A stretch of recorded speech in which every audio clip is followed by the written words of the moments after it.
प्रिय विद्यार्थियों, बीए द्वितीय वर्ष के विद्यार्थियों के लिए हमने पूर्व में आपको संविधान की रचना, संविधान के स्रोत, संविधान की प्रस्तावना, इन सब के बारे में विस्तार से प्रकाश डाला था और लिखित स्क्रिप्ट जो होती है, जो स्मरणीय बिंदु होते हैं, उनको भी हमने आपके बीच साझा किया था। आज हम संविधान के अंतर्गत प्रदत्त मौलिक अधिकार पर चर्चा करना चाहते हैं। संविधान के अनुच्छेद 12 से 35 तक मौलिक अधिकारों की चर्चा है और आमतौर पर यह माना जाता है कि मौलिक अधिकार, जिसमें स्वतंत्रता, समानता और बंधुत्व के जो अधिकार हैं, भाईचारे की जो बात है, वो सामान्य तौर पर माना जाता है कि यह फ्रांस की राज्य क्रांति, जो कि 1789 में घटित हुई थी, उससे यह कंसेप्ट निकला है, उससे अवधारणा निकली है। लेकिन मैं ऐसा बिल्कुल भी नहीं मानता।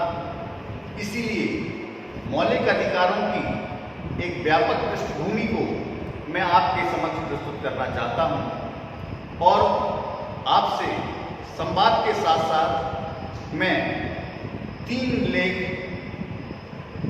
भी इस व्याख्यान के साथ अपलोड कर रहा हूं, ताकि आप इसका पूरा बैकग्राउंड पूरी तरह से समझ सकें, जिसमें एक संपादित पुस्तक है, भारतीय जनमानस और जनतंत्र। एक पुस्तक वो होती है जिसको सोलो बुक कहते हैं, राइटर एक ही होता है, कोई एक लेखक होता है, और एक संपादित पुस्तक होती है। संपादित पुस्तक को, विभिन्न अध्यायों को कई लोग, कई जो रचनाकार होते हैं, वो मिलकर उन अध्यायों का निर्माण करते हैं, सृजन करते हैं और उस अध्ययन को आपके सामने प्रस्तुत करते हैं। तो ये भारतीय जनमानस एवं जनतंत्र जो पुस्तक है, मैं इसमें जो प्रकाशित मेरा आलेख है, उसको आपके बीच शेयर करूंगा, साझा करूंगा। साथ में हिंदुस्तान के बहुत बड़े संविधानविद हैं डॉक्टर सुभाष कश्यप जी, उनका भी एक लेख इसी पुस्तक में है। उस आलेख को भी मैं आपके सामने प्रस्तुत करूंगा। दूसरी संपादित पुस्तक है व्यवस्था परिवर्तन। इसमें मेरा एक आलेख है। उस आलेख को मैं सबसे पहले आपके बीच साझा करूंगा, ताकि जो मौलिक अधिकारों की बात है, मौलिक अधिकारों की जो अवधारणा है, सीधे सीधे संविधान पर आने से पहले आप हिंदुस्तान के इतिहास से उपजे इन मौलिक अधिकारों को समझ सकें और उनसे भली भांति परिचित हो सकें।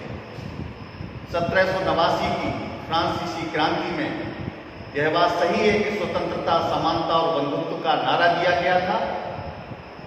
हॉब्स, लॉक और रूसो 3 महान विचारक हुए हैं, संविधानवादी विचारक कहे जाते हैं, और माना यह जाता है कि स्वतंत्रता, समानता और बंधुत्व की अवधारणा फ्रांस की राज्य क्रांति से हुई है। कुछ लोग यह भी मानते हैं कि 1776 में जो अमेरिका को आज़ादी मिली और उसके बाद उन्होंने अपने संविधान की रचना की, मौलिक अधिकारों का सृजन अमेरिका से हुआ। कुछ लोग मानते हैं अमेरिका से हुआ, कुछ लोग मानते हैं फ्रांस से हुआ। मैं डॉक्टर सुभाष कश्यप जी के आलेख के साथ भी अपने आलेख को आपके सामने इसीलिए साझा करूंगा कि आप समझ सकें कि मौलिक अधिकारों की धरा भारत में ही विराजमान है। मौलिक अधिकार आधुनिक युग की देन नहीं है। सबसे पहले हिंदुस्तान के इतिहास में महात्मा बुद्ध ने इन मौलिक अधिकारों की बात को सबसे पहले प्रस्तुत किया था। बौद्ध त्रिपिटक नाम की जो जो महान पुस्तक या रचना है उसमें 3 अवधारणाएं बहुत स्पष्ट तौर पर व्यक्त की गई हैं। वे हैं स्वतंत्रता, समानता और बंधुत्व। बंधुत्व का मतलब भाईचारा। बाद में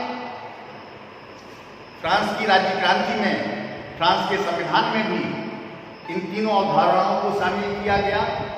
अमेरिका की आज़ादी के बाद फिलाडेल्फिया सम्मेलन से लेकर उनके संविधान की रचना तक इन मौलिक अधिकारों की बात को कहा गया, लेकिन मूल रूप से मौलिक अधिकार मेरा और कुछ लोगों का, विचारकों का यह बिल्कुल स्पष्ट मानना है कि ये सारे अधिकार भारतीय परिवेश, भारतीय धरा, धर्म और दर्शन इनके द्वारा उत्पन्न हुए हैं और बाद में अन्य विचारकों ने अपने अपने देश की परिस्थितियों के हिसाब से इसे आत्मसात किया या स्वीकार कर लिया।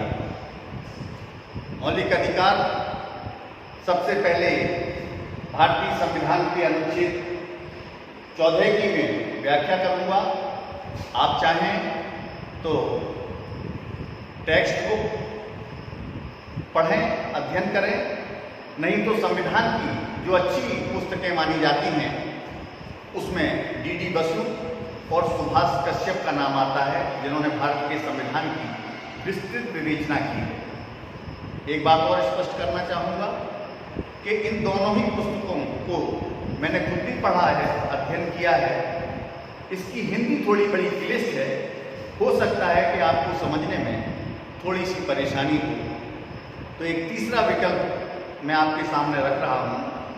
सेंट्रल लॉ एजेंसी इलाहाबाद द्वारा प्रकाशित भारत का संविधान नामक एक पुस्तक है, जिसके लेखक हैं जयनारायण पांडे। तो जयनारायण पांडे जी की जो भाषा शैली है वो थोड़ी सरल है, स्पष्ट है, क्लिष्टता नहीं है, तो आप उस पुस्तक का भी अध्ययन कर सकते हैं। और बाकी किसी भी लेखक की टेक्स्ट बुक आप ले सकते हैं, चाहे पुखराज जैन की लें, चाहे डॉक्टर बी.एल. खड़िया की पुस्तक आप लें, लेकिन कोशिश आपकी यह होना चाहिए कि पासबुक, 1 वीक सीरीज और शॉर्टकट से बचने का प्रयास करें। मैं आगे संविधान के प्रावधानों के तहत अनुच्छेद 14 से लेकर संवैधानिक उपचारों के जो उपचारों के अधिकार हैं अनुच्छेद 32 तक, उनकी विस्तृत विवेचना, व्याख्या और संवाद आपके बीच करूंगा। अभी आप इन 3 आलेखों को जो मैं प्रस्तुत कर रहा हूं, आपके साथ साझा कर रहा हूं, इनका आप अध्ययन कर लें। इस पर आपका कोई भी कमेंट हो, कोई टिप्पणी हो, कोई क्वेरी हो या कोई भी जिज्ञासा हो, उसका समाधान आप सोशल मीडिया के किसी भी माध्यम से मुझसे कर सकते हैं। धन्यवाद।